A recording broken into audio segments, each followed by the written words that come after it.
it's functional.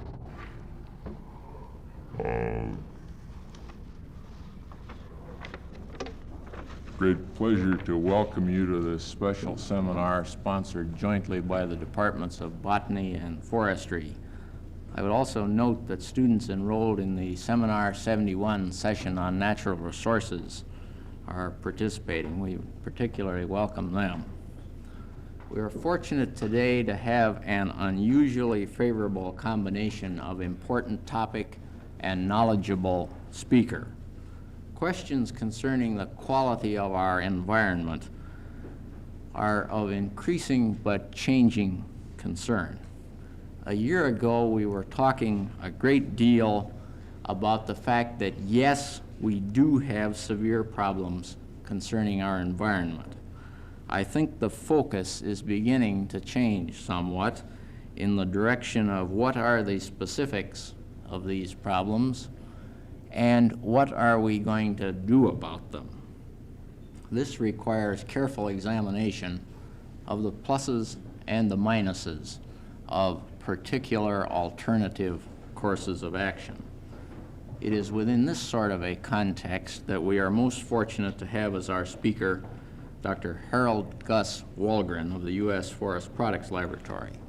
Gus Wahlgren is a forestry graduate of Iowa State University, obtaining both his bachelor's and master's degrees here, and more recently his doctorate at Duke University. He is a member of the research staff of the U.S. Forest Products Laboratory. That laboratory is one of national scope that is operated by the Forest Service on the campus of the University of Wisconsin. Dr. Wahlgren will discuss the wood resource and the environment, some national options and alternatives. Gus Wahlgren is a friend of mine of some time standing, and it's a great pleasure to welcome you here to speak at this seminar, Gus. Thank you, Dr. Webster. I'm also glad you stepped up here before I did with all this wiring. I had my doubts as to what was going on. Ladies and gentlemen, the subject I think Dr. Webster hit on very, very nicely is that I want to propose some options and some alternatives to you this afternoon, primarily because of the emphasis being put on by the public or laid down by the public against the Forest Service and perhaps even some of the private industry segments against cutting. Basically, this is what it amounts to. Now, if we had been given a choice of when to live, we could not have chosen a more interesting period. If this period was more interesting, we perhaps couldn't stand it. We have our great problems: peace, population, pollution, and resource management. But I like to think that every problem has a matching opportunity. One approach to problem solution is to instill or foster creativity. Now, creativity needs an air of openness, flexibility, and yes, some risk-taking. Now, discontent is present in our society, but discontent is the breeding ground for creativity and self-renewal. It should also be obvious that the accomplishment of any task or the solution of any problems that I discuss here this afternoon will require the involvement of all people. Now, I have casually mentioned resource management as one of the problem areas of concern, and it is to this subject that I wish to speak to you about. By now, it should be clear to all that the resource problems are real and that some corrective actions are being taken at the insistence of the public. Witness present-day bans on DDT, municipality ordinances against burning, and yes, the recent action by the President halting construction of the Cross Florida Barge Canal. This public awareness, which is candidly shown almost daily in our newspapers and magazines, is not new.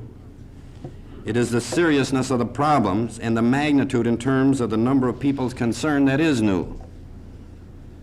The seriousness of the problem is emphasized by statements from the President's own Office of Science and Technology, from the National Goals Research Staff, from the National Academy of Science, and from the nation's most capable and respected people. Now, in retrospect, the first great awareness of the importance of resources and the environment came from our energetic forebears working in forestry. Now, these early leaders, by today's standards, would have been called militants with tremendous consciousness of their mission. The research organization I'm working in, the Forest Products Laboratory, as part of the U.S. Forest Service, and our major forestry schools, such as that here at Iowa State University, came into existence as a result of direct involvement of these great pioneers in resource management. Now, if such inheritance counts for anything, then all of us here should be deeply concerned with what seems to be a conservation renaissance. Our predecessors were remarkably successful men who achieved much of what they set out to do. But now we are in a new world, a world which would be scarcely recognizable to the people of even a few decades ago. And the old concept of conservation is acquiring completely new dimensions. World War II interrupted our public concern for conservation. And it was during these war years that we spent resources in prodigious fashion, and their critical importance permanently colored our thinking. It was during the Korean War period that President Truman, in a landmark move, appointed the President's Material Policy Commission under the chairmanship of William Pauley to make a survey of the national requirements, the supplies of materials, the energy sources, and water. Now, in summary, the report calmed fears for the immediate future, but did find cause for concern. Now, about that same time, some modern-day prophets appeared with a disturbing message intended to affect popular thinking. William Voigt, Rachel Carson, John Kenneth Galbraith, and others questioned some of our habits and behaviors. At first, only more thoughtful members of the community were affected. Gradually, however, there developed a growing concern for our exploding national and world population. We have become painfully aware of a population problem, a problem with no easy nor rapid answer. Do you realize that even if we in the United States instantly dropped our birth rate to the mere replacement level, we would still coast up to 300 million people? A far larger percentage increase in world population is inevitable. This increase in demands will pose an enormous resource problem in a very few decades. Now, commensurate with this exploding population in large concentrated city areas was an awareness of our environment. Smog, Doc, you want to turn on those slides?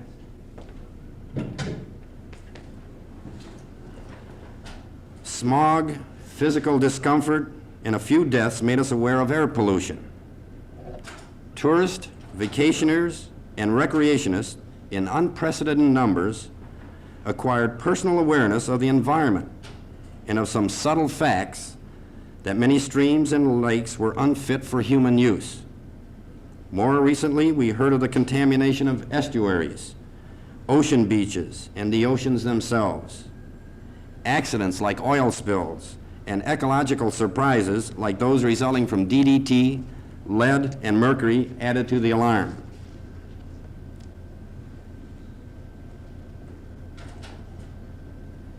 Not that we're all lily white, even in the U.S. Forest Service, or even in the wood industry. I put those in for I guess, for my benefit. Even we contribute to this in our present logging operations. I think there's another one there too, Doc. In the United States, our appetite for creature comforts drives our demand for energies and minerals to levels which force increasing dependence on other nations.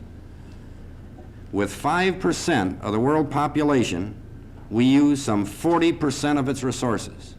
I think that's important enough to repeat. With 5% of the world's population, we are using or consuming 40% of its resources. Currently in the United States, we are temporarily at least in an energy crisis. Now, energy is the lifeblood of our system, and the production of energy is a major source of pollution. Now, as world population and living standards rise, we will find increasing competition for everything we enjoy. Our suppliers will want to sell us not crude oil, but gasoline, not ore, but steel, not steel, but automobiles, and they will want to protect their own future needs. Concerns of the day are forcing us to be much more aware of the interaction between population adequacy of the resources, energy demands, food supply, water supply, and air and water pollution. All of these together affect what we refer to as the environment, and they have much to do with the quality of life. If we look just a short way into the future, we are driven to the view that we must also be aware of the needs and aspirations of other peoples of the world. We are not self-sufficient. Charitable feelings aside, we will have an insecure existence if we ignore the needs of others and our impact on the rest of the world. This, of course, puts us in the classic dilemma.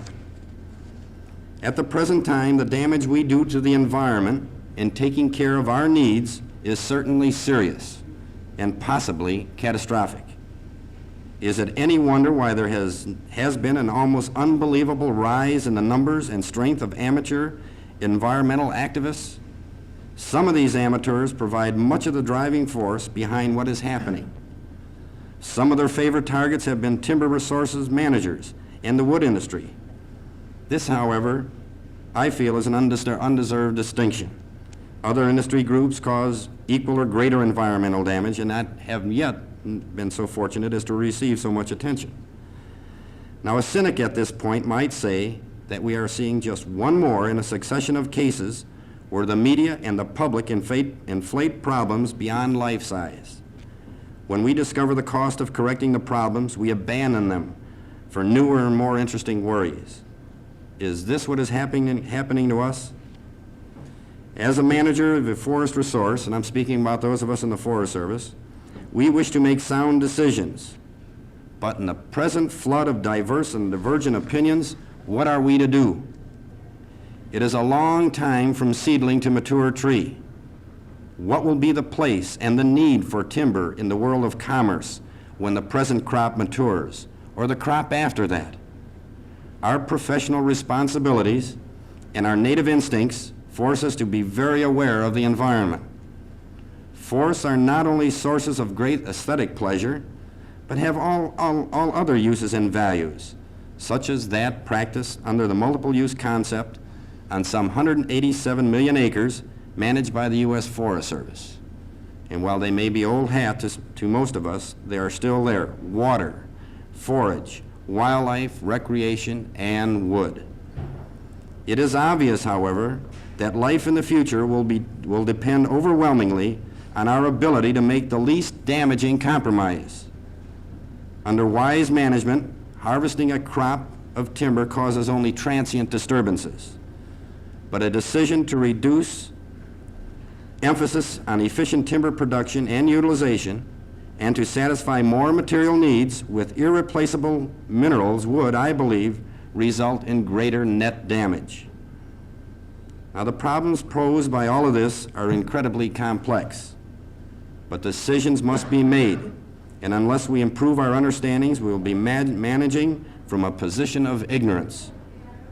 So we must initiate the task of developing a foundation of facts and opinions and begin the formulation of some options and alternatives if cutting practices of the timber resources are to be halted. We really need a technology assessment for forestry and the wood industry. Wood is one of the most economical, available, and versatile of all our resources.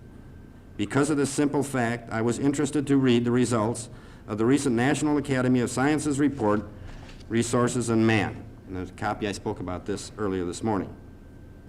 How did timber fit into the world it describes? A world which is short of nearly everything but people. I learned that the report had only a few sentences on forests and timber and a conclusion that forests interfere with food production. I consider this strange in a report which addresses itself to the most serious resource problems of the day and which is intended for use by decision makers at the highest level of government and industry. Perhaps in the last analysis, the fact that the importance of timber is not widely recognized is our fault. We obviously have failed to inform the right people about the importance of wood. When we discuss wood as a resource in the world of the future, we must fit it in with all other resources. We cannot do it independently of them. There is great interchangeability in materials for many applications. Beams or panels can be made of steel, aluminum, or fiberglass. The strategy of choosing among alternatives requires some sense of the whole resource picture, of our competitive position in drawing on foreign resources, and how wood can serve to alleviate resource supply and environmental problems. A recent publication by Raymond Ewall, and can I have the next slide, please, Doc, summarizes the resource picture for two giants in the world, the United States and the USSR. His listing of the major raw materials in which we are and are not self-sufficient is startling, and a quick glance at that attests to that point. Some of us conclude that we should use wood efficiently and to the limit of its capacity before arbitrarily encouraging development of substitutes which will cause us to lose vital options in the future. Can I have the next slide, please, Doc? Just a comparison, here again, between the two countries, showing the decline as far as our mineral and forest resources in this country as compared to the incline in the USSR. A shortage of wood will inevitably require us to import more bauxite, iron ore, petroleum, and so on. These are the kind of choices we are talking about. Now, in taking on such a topic, I think I must confess to being an amateur. But where are the experts? We look to economists for projections into the future, but I fear economists are as deficient in judgment concerning the materials, energy, and environmental problems of the future as ecologists are deficient in the techniques of projection. When we look to the National Academy of Science, the National Materials Advisory Board, Congress, research foundations, or the Office of Management and Budget for evidence of sound total resource planning, we are disappointed by their ignorance of the timber resource and its potential. There is great opportunity here for scholarly studies by resource economists. Now, if you think the array of facts I've presented thus far sounds serious, you are quite right. They are serious. With a time scale of a couple of generations into the future, we should be concerned. Our own standard of living might continue to rise, but we must feel concerned for our children and grandchildren. Most people do not think a generation ahead, but we in forestry are accustomed to the idea of planting trees we will not live to see harvested. We must also think in terms of planting the seeds of policies, which eventually will be of great importance to human welfare. By now you must see what I believe the public should expect of timber managers and researchers. We must expand our vision to take in far more ideas than were in the minds of the conservationists in the past. We must think in terms of growing populations with rising expectations and increasing demands for minerals, materials, energy, and corresponding pollution load imposed on the environment. We should think beyond our own needs of what we can produce and import. We should think how others can benefit from the better use of resources. Every aspect of this picture adds to the impressive value of wood to our nation and to the world. It is a renewable resource. Each crop can be better than the one before. It requires relatively simple systems and comparatively little energy in its production, processing, and use. Total pollution problems in properly managed stands with efficient harvesting and utilization will be minor. Now, what are some of the arguments that we use? Well, recently, people in high places have recommended that more effort go into developing substitutes for wood. We argue that this is a poor alternative to increasing the efficiency of growing and utilizing timbers, especially in view of rising national and international demands for all resources. Some even have some suggestions have come from the Office of Management and Budget, Housing and Urban Development, and from the president of the Sierra Club, and from high-level government planners. The aluminum industry, can I have the next slide, please, Doc, has enthusiastically gone along with this. One manufacturer of plastics, can I have the next slide, please, Doc, uses a noble symbol of Smoky for some very questionable advertising along this line. Needless to say, the Forest Service reacted vigorously to this sacrilege. From others, we hear the argument that technology in the past has provided the answers to all scarcity problems, and it will do so in the future. If there is a shortage of wood, it will be compensated by the development of a substitute material. Such ideas, however, were formulated before we understood the full impact of the adverse higher-order effects of mining, power generation, industrial processing, and pollutants and waste which affect our environment. Some support the technology answers all theme by citing that having used up high-grade iron ore, we have learned to produce steel from plentiful taconite. By coincidence, I use the same example to show that we suffer increased land, air, and water pollution when we exhaust our better ores and process minerals of lower grades. More energy and earth-moving equipment are required, more tailings, slag, and residue are generated. Do you know, for example, that taconite tailings continue to pour into Lake Superior at the rate of 67,000 tons a day? By volume of this material, the volume of this material is equal to 1 acre in area and 33 feet daily. And this is not supposed to pollute or harm Lake Superior? A larger amount of steel and other materials is tied up in the industrial plant. We could hypothesize with increasing technological complexity, cumulative arithmetic increases in material production will be accompanied by geometric increases in environmental damage. Finally, if carried to the absurd, much of what is produced in the final stage of such a technological system will go to feed, maintain, and control the monster which has been created. What I am suggesting is that there will be an increasing environmental damage per ton of plastics, aluminum, or steel as demand increases and resources decline.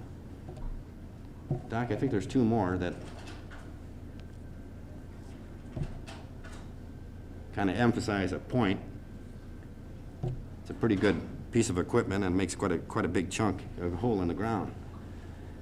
Now, my argument I must make clear is not against the use of mineral-based products. Not at all. It is rather that it will be to the advantage of the nation to achieve high efficiency in the production and utilization of timber, thus filling major needs and reducing our dependence on minerals and fossil fuels.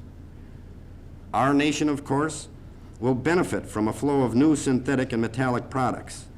But I challenge the view that miracles of future technology will make wood a less attractive industrial raw material if its potential is fully realized and if all adverse effects of the substitutions are taken into consideration. This is the crux of my sermon. There is also the view that energy is the ultimate raw material and it is convertible into most other requirements of life. The director of the Oak Ridge National Laboratory has written extensively on this subject.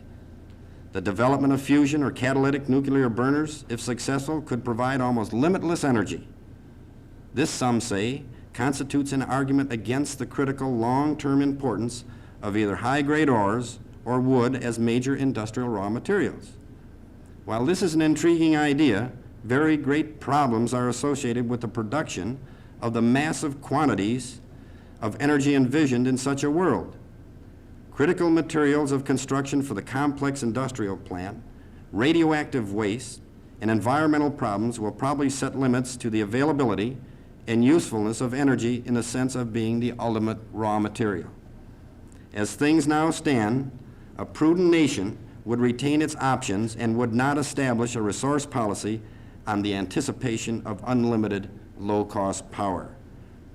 Rather, to get my plug in again, we should value, protect, and exchange our timber-producing capability. Now, what are some of the options and alternatives in materials production? There is much interchangeability among materials, as I said. People's material needs must be satisfied, and contrary to our recent habits, they should be satisfied in such a way as to give hope of a good life to those who follow us. Material needs are satisfied with renewable and non-renewable resources. The production of materials inevitably results in some type of pollution, but compromises must be made which minimize the damage while providing adequately for human needs. Some alternatives in materials production can be described in terms of a series of systems.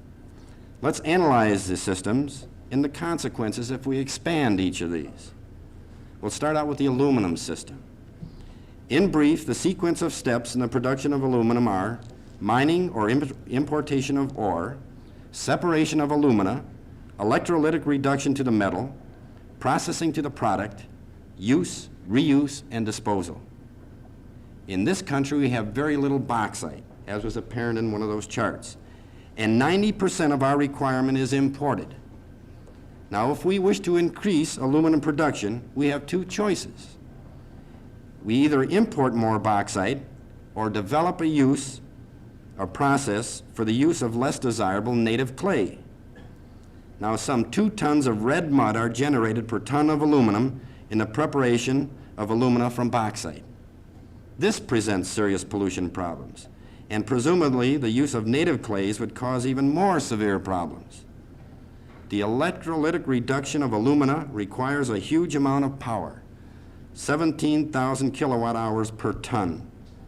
This is equivalent to some 6 tons of soft coal.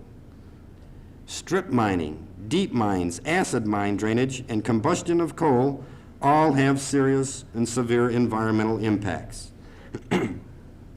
On the other side of the coin, aluminum does offer some remarkable properties.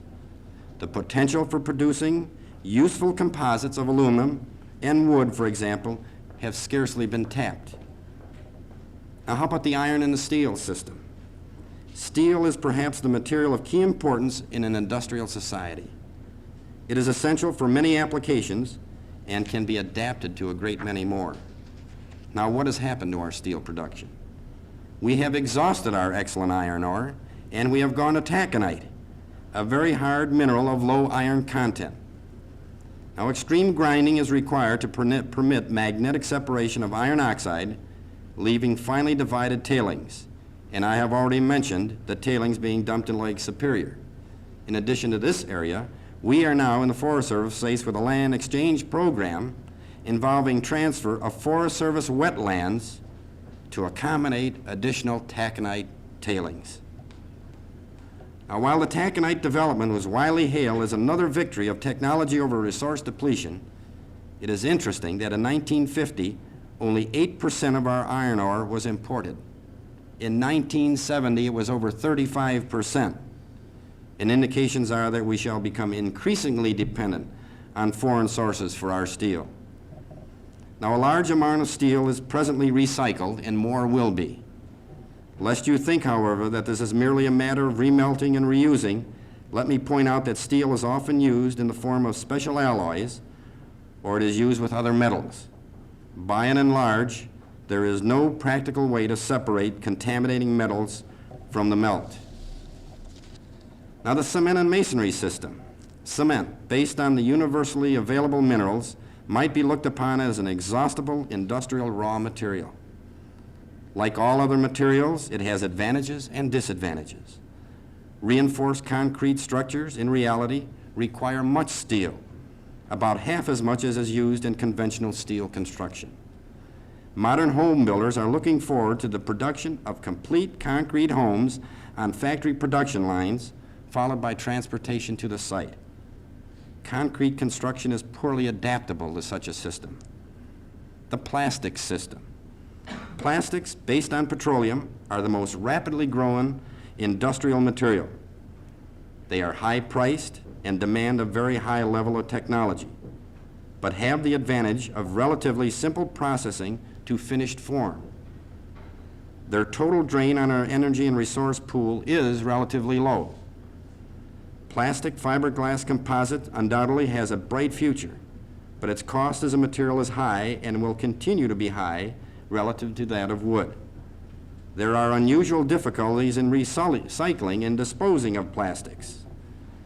In many applications, plastics and wood might be at their best when used together. This area has not been properly evaluated. Now we get to the prize of them all, the timber system. Wood, as we know it, is a pretty unique material, and I suspect a material that suffers a lack of appreciation as to its importance to the nation. Do you know, for example, that the weight of wood harvested per year is similar to steel, Portland cement, plastics, aluminum, and copper combined? Few people would guess this to be true. Weight alone, of course, is not an index of value, but for many structural and panel applications, a pound of wood is at least as useful as a pound of steel, and there is much interchangeability.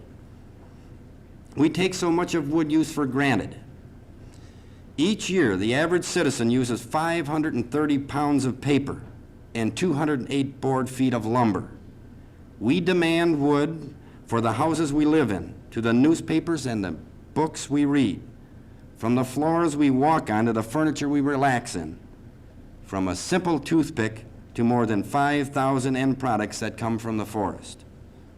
All this, mind you, from an industry that is without doubt a low technology industry. Doc, can I have the next slide, please?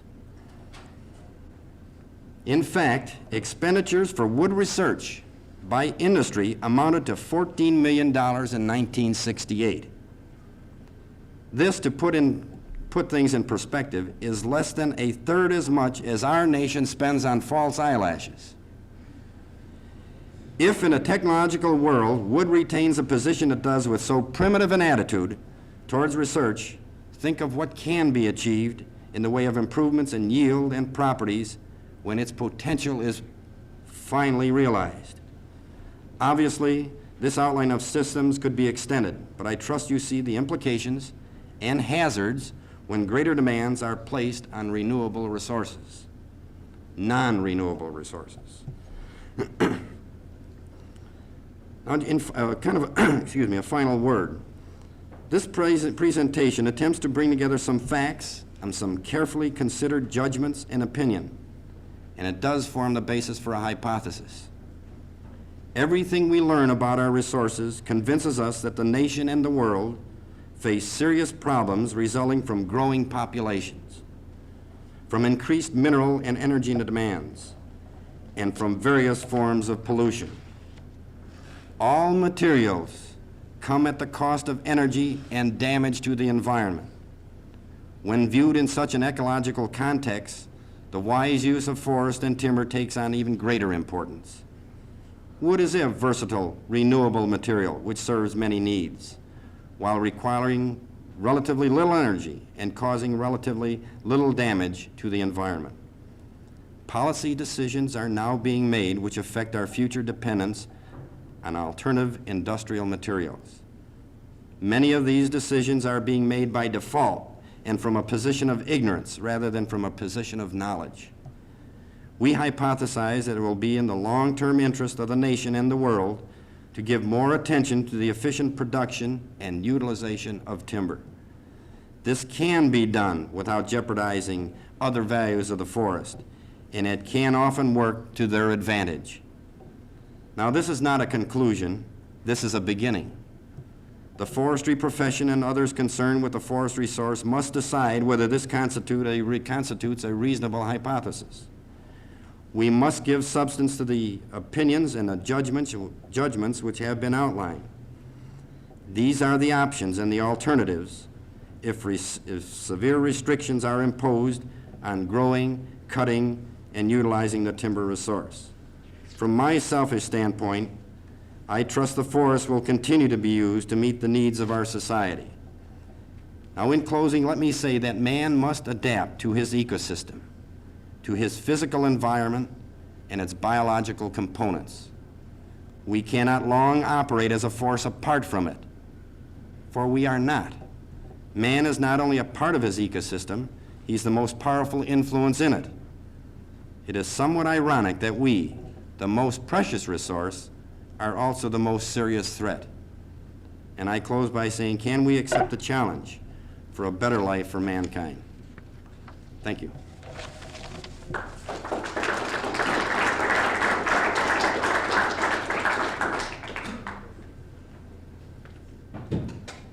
like to throw it up to any comments or discussion that people might want to raise. Yes. You gave a figure for the weight of paper and a board feet. lumber, what is the total of these in terms of logs? In numbers of logs? Per capita use, yes. I can't give you the in per capita use. I can just give you the total amount of roundwood that's used. It's 12.6 billion cubic feet used annually in this country. Is the proportion used for paper greater than the board feet? I gather it probably is. Yes, it is. Feet's less than, That's right. what I counted. Well, what percentage of the wood shows up in the pulp when it's done? The percentage that shows up in the pulp. There's a good bit of I think it's about 35%. So that's- Now, of this huge magnitude that goes into pulp and paper, we're probably the lowest throughout the world in reuse and recycle. We only recycle about 15% of our paper. This includes paper, fiberboard, and reusable materials. This sort of leads me around back to something you said earlier. Paper byproducts or the waste from paper after it's produced and while it's being produced. There's a tremendous volume of this, and it's dumped in places. Yet earlier you said that the forestry doesn't pollute very much. Usually it's well managed now. You include paper making with forestry. Yes, now, I probably glossed over that. Let's be realistic about it. The paper industry is probably of all the forest industries, is probably the major source of pollution. But new plants can be built without any pollution as far as making pulp and paper. There's just no question about it. And the time is ripe now where the pulp and paper companies will have to do this. Just no question about it. Now, 'cause can't one say about the same thing for any other industrial plant, or can't one? I just simply raised this question, and aren't the rest of them the same effects? As far as the wood-based industries are concerned, No, other industries, in other words, all of them, we're to the point where we can't let any of them pollute the environment. true. Or dump pollutants into, The- on us. This is true. The one is, it's corny, I know, but the one facet we have working for us is this idea of renewable. I know I can perpetuate it, and I can continue it. This puts in the same category as food. Right. And the use of the sun's energy. Now, I guess the other question I had, in terms of background figures, in the United States, how much wood can we produce in a year's time on the forest that we have as a renewable resource? In other words, how much new wood do you produce every year? This value I gave of, what did I say, 12.6 billion cubic feet used annually. We're growing more than we are using. We are. But at the rate our population is increasing, this will cease very materially by 1980. And that's not very far into the future. Now, there's two ways you can accomplish or bridge this gap. One of the methods that we advocate is recycling and reuse of materials we do waste. The one picture I showed you of an operation, of the remains after a logging operation. You go to the European countries, you don't see this at all. But our past practices, and some people have said it was uneconomical. Things that were uneconomical yesterday are not so, or not justification anymore. So this will be cleaned up. We figure we can make up this deficit by just better utilization of what we are doing. Even the simple thing like recycling paper. And I'm going to mention that tomorrow. I've got a lecture tomorrow morning on this. The amount that we can reclaim and reprocess is fantastic. The same way with houses. What do we do with homes when we tear them down? They end up in the dump and being burned. We can't burn them anymore. The ordinances prohibit burning. For example, in the city of Chicago, Dr. McNabb probably knows this in some of the trees as far as Dutch elm is concerned. The city of Chicago cut down 45,000 trees last year. It's about 60,000 this next year. And what do they do with them?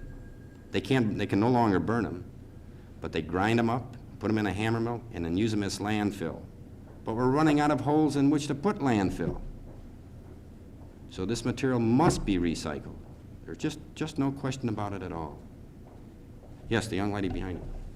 There's an article, or not an article, a series of advertising things by one of the paper companies in Life magazine, and trying to put them in a favorable light.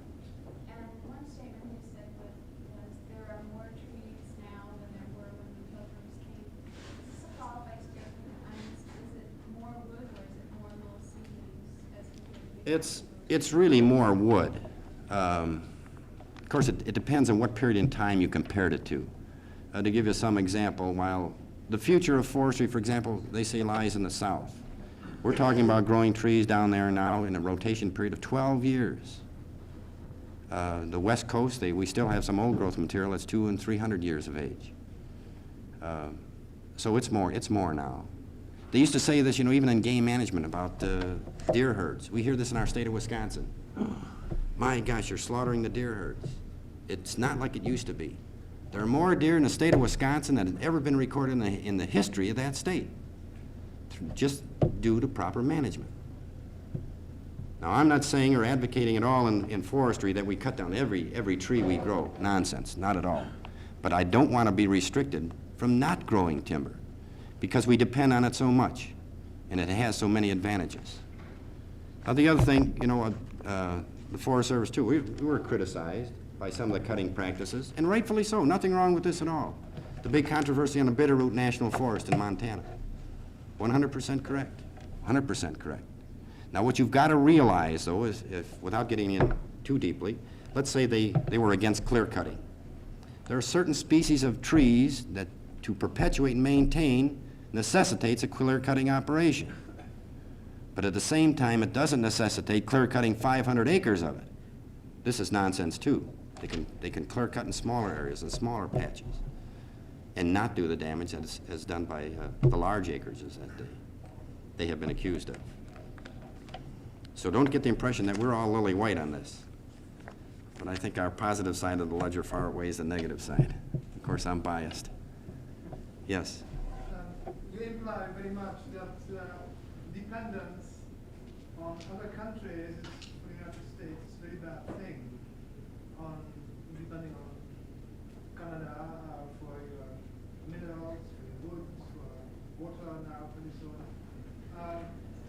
One thing, it seems to me that Canada is sort of a satellite of the United States already.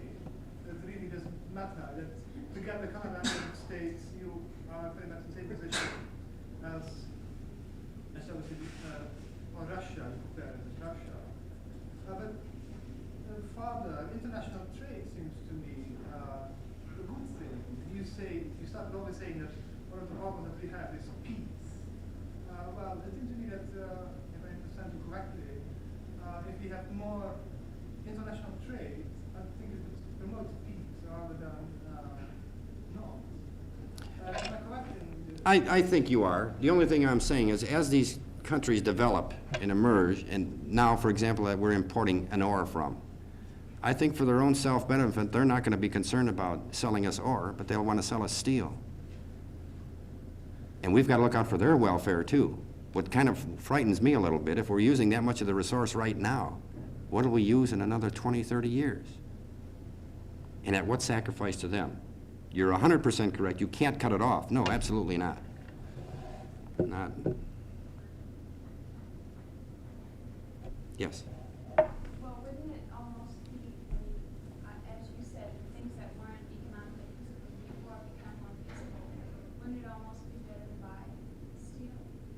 I mean, would it be pollution and the poor effects be so bad that they could be outweighed by buying a finished product from a country? Yes, if you could depend on the natural ore, for example. But when you start going to the taconite, as just one example I use, the problems you create are much greater than what you had originally.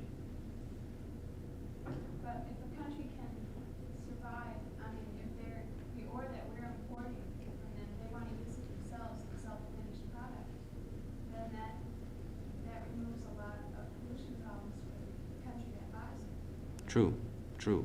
And what does it do to them? To that particular country, then? I think as these countries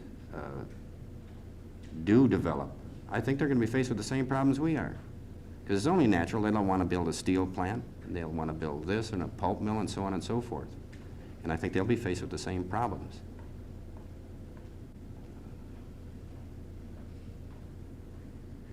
It's a pretty involved and a pretty complex system altogether, but I think we do have to be aware of it.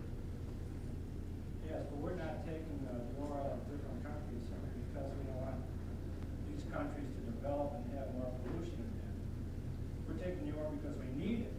That's right, And as we grow, we're gonna need more oil. right. And these countries, sooner or later, these countries are gonna say, no, you're not gonna give us oil because we're gonna need it to develop an ed. Then what are you going to do? And we're gonna fight for it.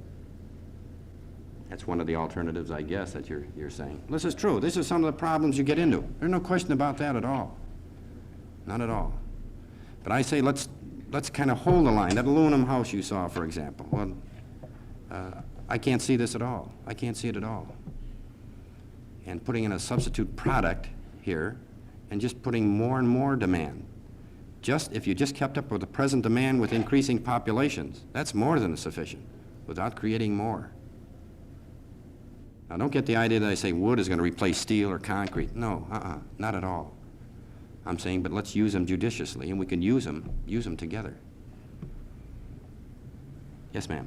Say, well, in a few decades, when the population really increases to such an extent where they use all the space up, won't the trees run out? I mean, they won't have any land to grow any more trees. That's the other point. That's very true. I said in 10 years, our demand will exceed our supply of our growing stock. We'll exceed it in 10 years. It's less than 10 years. It's 1980. And you said by replacing plastic and things instead of the wood would bring more undesirable effects Yes. through other pollution, Right. sludge and things like that. These are the higher order effects, I think, or a number of us think have been ignored. Well, don't you think that the main problem will be, number one, just to do something about the population, because that is the basis of everything. Yes, you're right. If you wanted to single out the one factor, in my opinion, that causes all of these problems, no question about population.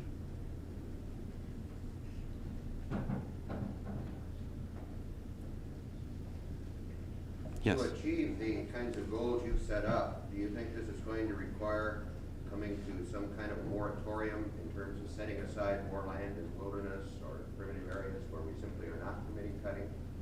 Or do you see the feasibility of expanded production and still perhaps more wilderness too? No, I don't foresee much more wilderness. You're going to get an increase, but I think you have to be careful too. I'm not worried about what has been set aside already and the amount that will be, additional amount that will be set aside. This is fine and good. I can still grow timber to meet these other demands on some of my other land, but I can't increase too much of it. I can't put too much into the wilderness area. Look at the amount of land we lose just to the interstate highway systems. Just a cloverleaf, for example, some prized, areas that have been wooded. That's just lost. And nobody's concerned about that at all. But they get that piece of concrete in To what there. extent then are you in effect making a decision to put economic values over other kinds of values that also I think could be easily demonstrated to be going through geometric progression as far as demands for recreation, aesthetic appreciation? Yeah, I've gone off a little, perhaps on the absurd end. I'm saying what would happen if you just stop me from cutting. Just said, we're just going to grow the trees for man's benefit. And benefit does not include a material need, something physical. And on this basis, I'm advocating these other factors. But on this wilderness, too, I don't know where you draw the line. I really don't. They yell and scream about the redwoods. I'm not worried about that either. There's so many redwoods preserved there that'll be around and not be touched. I'm not that concerned about it. That's very controversial. You're right. You can get in an argument both I'm ways. wondering, could you say a little bit about our export policies? This has been one of the criticisms that's been made, the amount of timber we're exporting from this country. What proportion does this make up of timber production? I don't know the exact percentage of what we do export, but take something like black walnut. Black walnut in this country now is in critical supply. We don't have that much of it. Yet I can't understand why we're exporting so much of it and not satisfying the demands here. But now you're getting into levels of trade that are, say, beyond me. You're talking at the international level now. That's hard to understand. It's hard to understand a walnut grower. Try and convince him of this.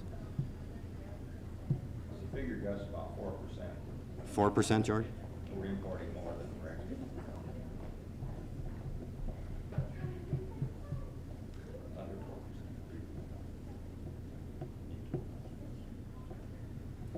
I've been a little disappointed in some of this recycling. Even I mentioned to somebody, in Madison we recycle a paper now. We've worked out a system with the municipality, with the city of Madison. The Coca-Cola bottling plant, for example, in Madison, we've got a recycling plant now. And while all this furor by the public was going on, do you know they had to advertise and advertise and advertise for people to bring in their bottles so they could recycle them? They even had to increase the deposit on the bottles to force the public to bring them in. Now this I was a little disappointed in because of the public awareness. They were going to do all this, you know. Sure, we advocate recycling and everything. Well, then where were they when they put up the recycling plant? I've been a little disappointed in the people's response to some of these things. So I don't know how much of their concern is really legitimate. I don't know. Well, I think that recycling and preserving the environment has a price tag on it. It will cost someone something in terms of living standard or foregone opportunities to do something else. And I think until we recognize the fact of what the real cost is of having paper that doesn't move, that without moving the stream, and having glass that doesn't end up in the dump, that ends up a big pile, we won't get anywhere.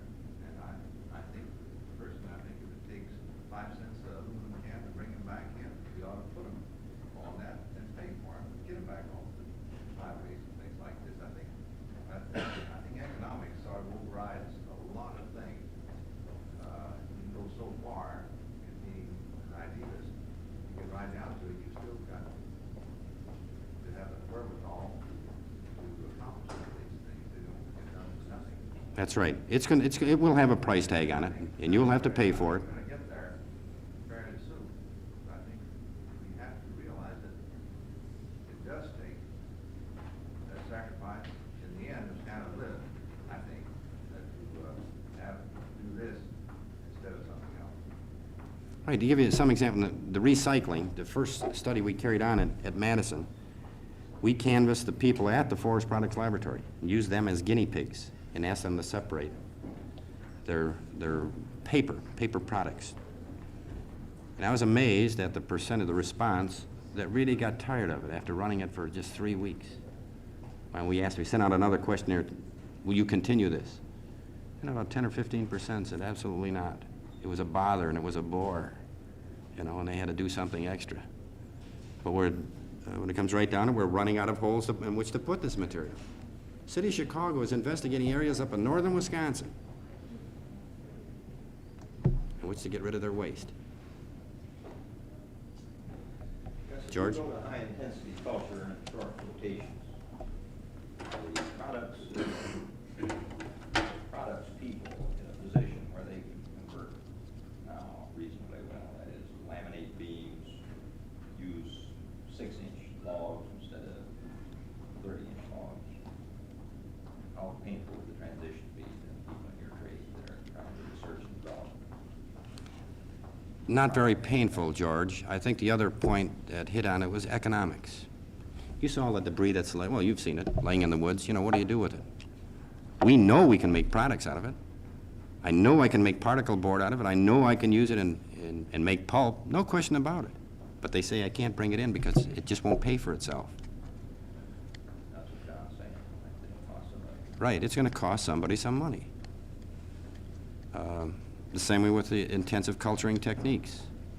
That's going to cost money also. But I find that we stay entirely off the national forests. Understand, I know more years. Right. But we went entirely to the south. Intensity of all of the decades for 20-year rotations or less. What are your figures from Madison say that would be the potential for service in the United States? As far as the South is concerned, How small an area could we use if we really went at producing? let me answer it this way, George. Until the plywood industry was created in the South, there was no question at all, with present rate of production and the pulp and the sawmill end of it, that we would grow more material than we could use as far as the southern pines were concerned. The added impetus of the one additional industry puts a very, very questionable question mark on just how long we can continue. Just that one additional industry. So the present... The south would provide paper. Right, right. And, but I don't know, I can't give you an exact figure either, George. Do you have any figure on how much land there is available in the southeast, for example, since we talked about it? But you could go in forest, which is a nothing of any economic value. No, I don't have the exact figures at all. Let's see, George, you have any guessable figures? You know, this really is the problem. Most of the so-called land available, as far as growing timber is concerned, is really in small holdings. Right. But I know if I've got 40 acres up in northern Wisconsin, I want to protect those 40 acres. I'm not going to cut them. And that's what you're running into with the small landowners. You cut up the price got right. Yeah, I guess I would, George. You're the last 40 years you'll cut it. Well, they do want that. Yeah, I figure it'll grow in value, yes. Yes. How do St. Regis and these paper companies handle things? Do they buy up or acquire holdings and then grow their timber on this, or? Yes, but just a certain percentage. This varies with companies. Some of the companies, I was down in one in Florida, for example. About 40% of what they produce they can grow, which means they must purchase outright another 60%. This would be from small farm owners and landowners and around the immediate vicinity. So I don't think they, in any large company, they'd probably grow about 50% of what they're really using. I mean, on their own land. But with the price of land, they tell me down there now, too, it's questionable whether they can afford to grow trees. Because a lot of people are just speculating, just buying the land. Yes? Wasn't there a period where we had more paper recycling than we have today? Absolutely. During the war years. You know, they had paper drives, they had magazine drives, and they did it in this country. But after the war was over, settled right back down again. As I say, we're recycling about 19% right now. Japan is up around 50%. Answer that, the question of number of people needing more paper, or the question of wages going up, the cost of recycling going up, bring these things in, or what is? It's a combination of all of those things. It's a combination of all of those things. We generate more paper. I had an interesting comment at a meeting down in Gainesville, Florida. It was an International Union of Forestry Research Organization. And this gentleman made this statement. He said, if I were to provide to every human being on this earth a newspaper, a 2-sheet newspaper, and 4 sheets of toilet tissue, I'd have to increase all of the forest 4-fold. 4-fold. It's kind of a catchy statistic. Yes, we are using more. Do you have any cost on that? I mean, theoretically, you can increase your supply or your production to a level which that probably reduces cost. But do you have any figure, do you have any priorities that say how much money you are willing to spend to achieve a certain outcome? No. Most of this is very jealously held by the industries, as far as revealing is concerned, unless maybe Hank has some figures, I don't know. This may be as good a point as any to suggest that those of you who have obligations at this hour may wish to go. The Seminar 71 Natural Resources session will next week be at its usual place, Carter Hall. I would note that several of the points since Dr. Pesick's question really bring us back essentially to where we began, in the sense that it is obvious we have some severe environmental problems that a person can see every day, and we are now down to the nitty-gritty of what are we going to do about them, how are we going to pay for doing something about them, who's going to pay for doing something about them, and under what terms. Those are the kinds of questions that inevitably arise when we get down to doing it rather than talking about it. Thanks. You bet. Thank you.